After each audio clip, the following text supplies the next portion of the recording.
أعوذ بالله من الشيطان الرجيم. بسم الله الرحمن الرحيم. اقرأ باسم ربك الذي خلق، خلق الإنسان من علق.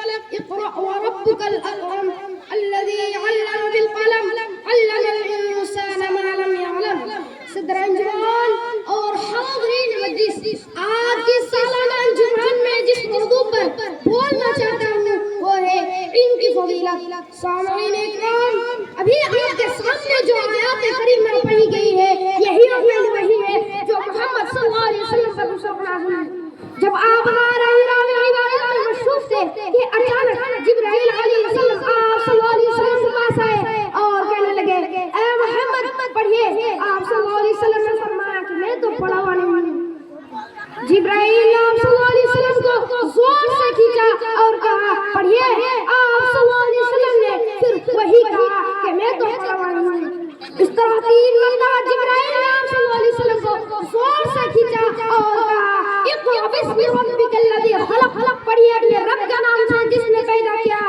خلق الانسان من علق، جس نے انسان کو خون کے لتڑے سے پیدا کیا.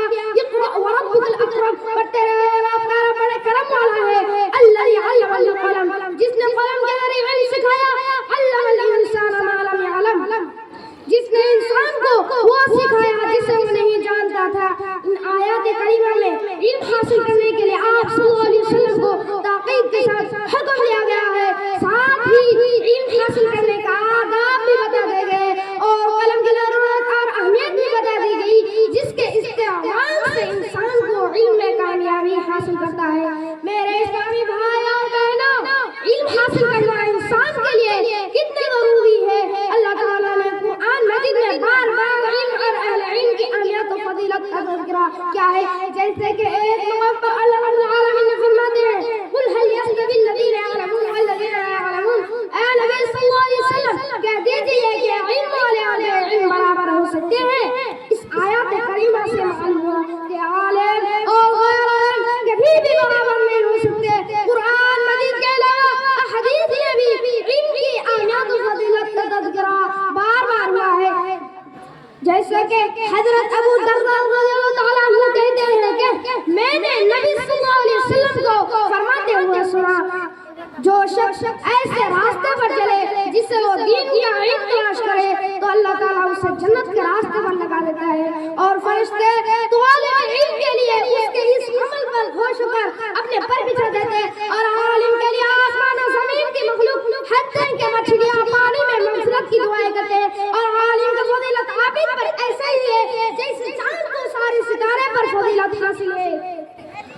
اور علماء انبیاء کے وارث ہیں اور انبیاء کے ورثے میں دینار اور درہم نہیں چھوڑتے. وہ تو دین کے علم ہی ورثے میں چھوڑ کر جاتا ہے. بس جس نے وہ علم حاصل کیا اس نے شرف و فضل کا ایک بڑا حصہ حاصل کر لیا. اس حدیث میں عالم کے عابد پر فضیلت اس لیے بتائی گئی ہے کہ عابد کی عبادت کا فائدہ صرف اس کی اپنی ذات تک محدود رہتا ہے، جبکہ عالم کے علم کا فیض دوسرے لوگوں تک بھی پہنچتا ہے.